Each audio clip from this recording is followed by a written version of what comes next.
Happy Wednesday morning, everybody. Cavs and Coffee coming at you from inside the UCSS studio. And I got a new co-host making his very first appearance on the Ultimate Cavs Show in the history of his time working for UCSS. That is my guy, Anthony Antonelli, who's sitting behind the glass here. What up, Ant? What's up, everybody? Is this really my first Cavs show? Why do I feel think it is your first official Cavs show. We've done a million behind the glasses together. You've been on the post-game show. You may have hopped in on an Ultimate Cavs Show post-game edition, but I think this is genuinely the first time you're sitting here on a Wednesday morning with me talking Cavs. And I figured we're 2 weeks away from Media Days. There's still nothing going on. Nothing has changed from last week. Nothing's changed from 2 weeks before. Nothing's changed from 3 weeks before. So what we're going to discuss today, we're going to keep it pretty simple. Fans have every right not to be excited about the Cavs regular season after what we saw last year, right? 64 regular season wins, the number one seed in the East, and a historic playoff flameout. I've given you the numbers before. I'll give it to you one more time in case you've been under a rock. Entering last season, only 14 teams in the history of the NBA had won 64 or more regular season games and had an average margin of victory of 9 points or better. 14 teams ever. 13 reached the finals, and 12 won the championship. Last year, both Cleveland and Oklahoma City fit that criteria. 64 regular season wins, a point differential of 9 points or better. OKC won the finals, and the Cavaliers became just the second team in the history of the league out of the 16 who have met that threshold to not even make it. So a historic flameout. And that means as we enter 2025, 2026, fans are going to be hesitant to celebrate any regular season success. And before I go on, as a more casual Cavs fan, do you feel like that's the common sentiment among people who root for the Cavs in the same fashion you do? That nothing in the regular season is really going to matter. They have to prove it in April, May, and June? Oh, see, I'm actually in the minority here. I do get excited for the regular season. I understand that it feels meaningless to a lot of people, but as basketball being like my number one of the big three, I get excited every season starts. But we'll get to it later. Adam Silver said something that rubbed me the wrong way, and I think this encompasses more than just Cavs fans. This is the entire NBA problem. We'll hit on that after we talk Cavs. But, all right, maybe Ant's the exception. I thought he was going to fall into that category. My bad. See, that's what happens when you bring a first-time guest on. You can't predict exactly where they're going to go with their answers. But I think there's a large portion, maybe not everybody, but a large portion of the Cavs fan base who are on the more casual side, who basically say, we've seen you win a ton of regular season games. They've won 50 games now 3 years in a row in the regular season, and they haven't got past the second round of the playoffs. So prove it to us. And I want to contextualize this with saying that's fair. And I do think it's fair. I genuinely do. There's only so many times you can build yourself up through the regular season to understand that playoff basketball and regular season basketball are two different sports. And just because something works in the regular season doesn't mean it's going to translate over to the postseason. The Cavs have had injuries. I'm not saying that's the reason they lost. They got completely outplayed by Indiana. But they haven't been healthy in either of the last two second-round appearances. And it certainly plays a role. And injuries are something you can't predict, you can't project, and you can't really stop from happening. The Cavs did a better job of load managing their stars in the regular season than any team in the NBA. And guess what it led to? Darius getting hurt in the playoffs, Evan getting hurt in the playoffs, Donovan getting hurt in the playoffs, DeAndre Hunter getting hurt in the playoffs, and that leaves you with very few options. So the regular season has merit.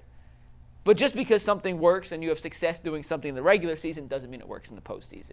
So for all the fans who are just hesitant to buy in, I understand. I hear you. You're valid. I'm here today to tell you some of the things that you may miss along the way if you're relatively checked out throughout the regular season, that 82-game stretch. The first and foremost is, what is the next evolution of Evan Mobley? And Ant, I'm going to use a reference that I know you're going to understand, and I hope I'm using it right, and if I'm not, please correct me. But for the first 3 years of Evan Mobley's career, up until he got with Kenny Atkinson, he was Charmander.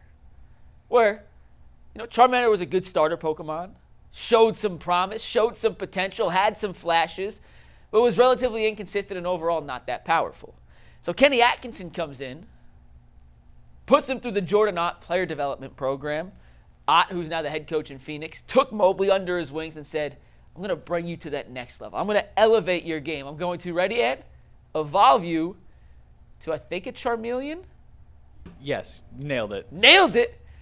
It was a good player, second team All-NBA, DPOY. But if anyone thinks that's the ceiling of Evan Mobley, I would vehemently disagree.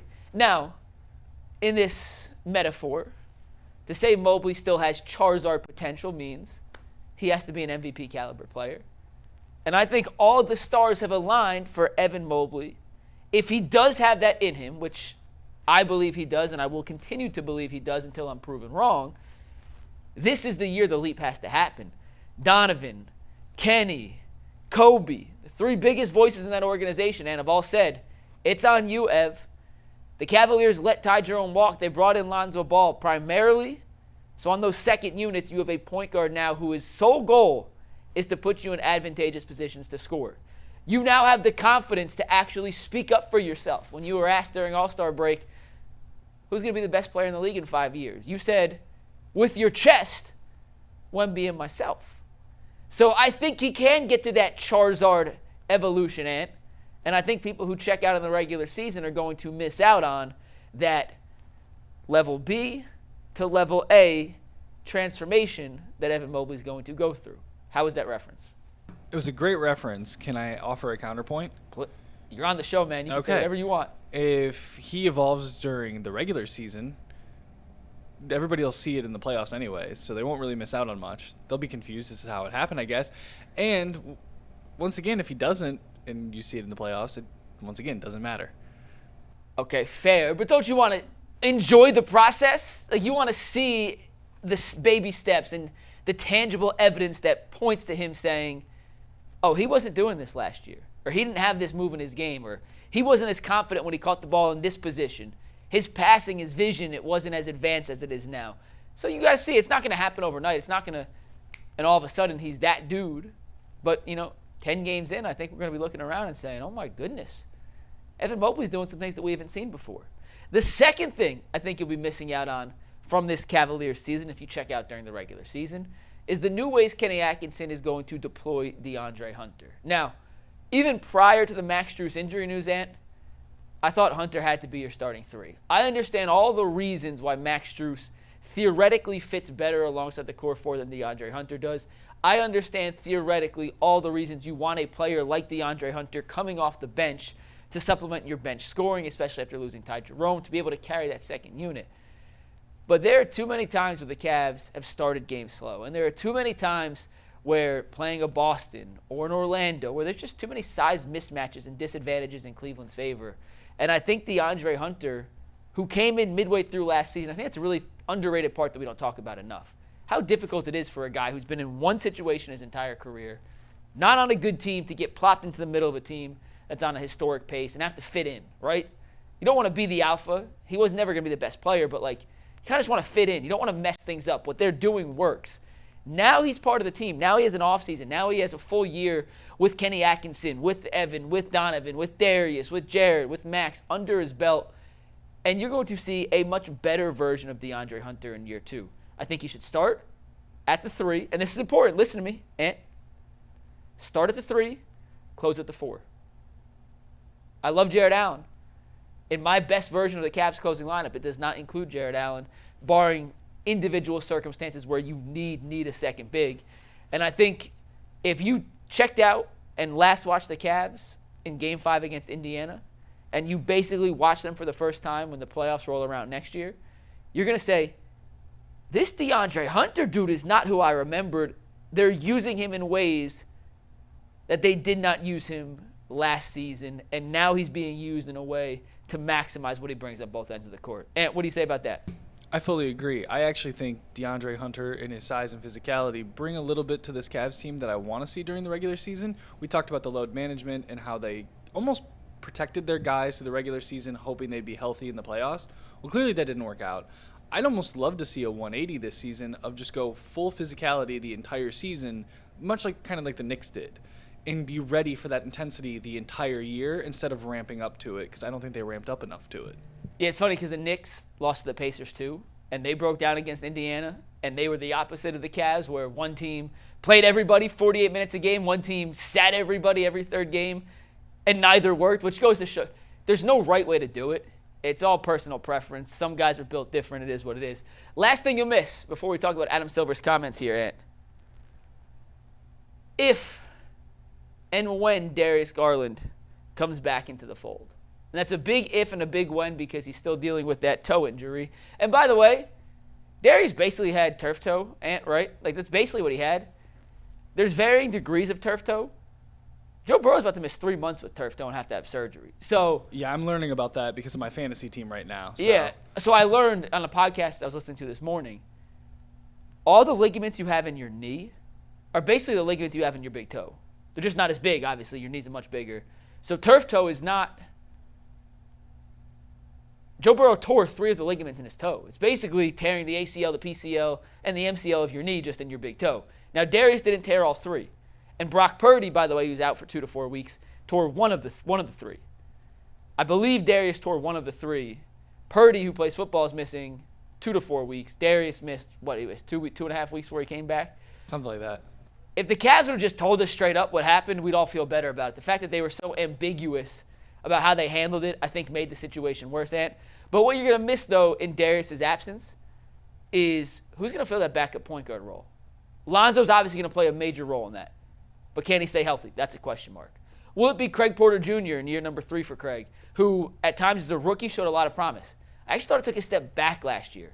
If he cannot hit jump shots consistently, he won't be able to play. As good as he is at everything else on the basketball court, Ant, he's 6 foot, 6'1", and if you can't shoot at that size, you got no chance. Will it be Tyrese Proctor, their second-round pick, who has the size, who can shoot, but is he a good enough ball handler, good enough decision-maker, and physical enough to hang on the defensive end of the court at this early stage of his career? Or they have an open roster spot still. They only have 14 guys under their full contract. I anticipate that last roster spot going to another two-way player, another E10 guy. Maybe they look to bring in a veteran point guard just to kind of settle the ship down for a little bit until Darius returns. They also don't have Max Strus, who takes over some of that ball handling responsibilities. But I think whoever emerges out of that trio, Ant, Lonzo obviously super ahead on the pecking order. He's by far the number 1 guy, but I don't think Kenny Atkinson is going to overutilize and overexert him early in the season. So whoever comes out of that battle between Craig Porter Jr. and Tyrese Proctor, I think is going to have a legitimate rotation spot for this team moving forward. And that backup point guard position was something we never had to worry about last year. You felt good with Ty Jerome in the fold. You felt good with Craig Porter Jr. being your 4th option as a ball handler.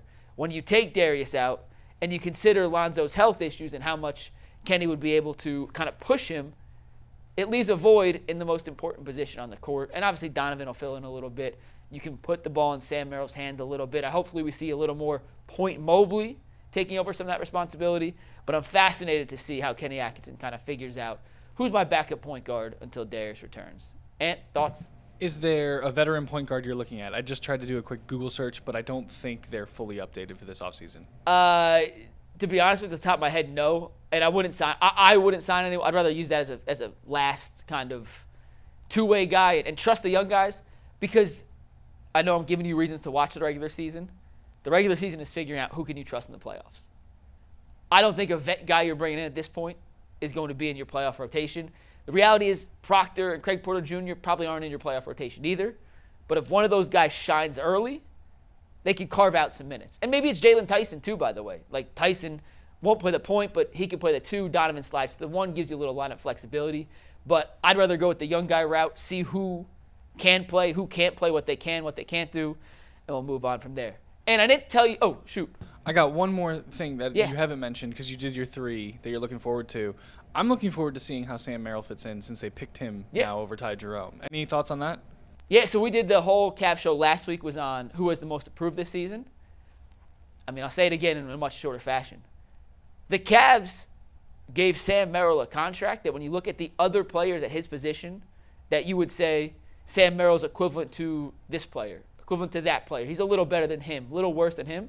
Sam got paid more than all those guys. Sam got $9 million a year over 4 years. Gary Trent Jr. got $7 million for 2 years total, 3.5 a year. If you ask me straight up, Gary Trent Jr., Sam Merrill, you can make a case for either one pretty convincingly. Like, Gary Trent Jr. was awesome in the playoffs last year. Sam Merrill was not. Like, you could argue back and forth. I believe part of the reason they gave Sam that extra money and is A, they wanted to get ahead of the curve and not let him negotiate with anyone else. Let's give him a deal he can't refuse, but pre-free agency.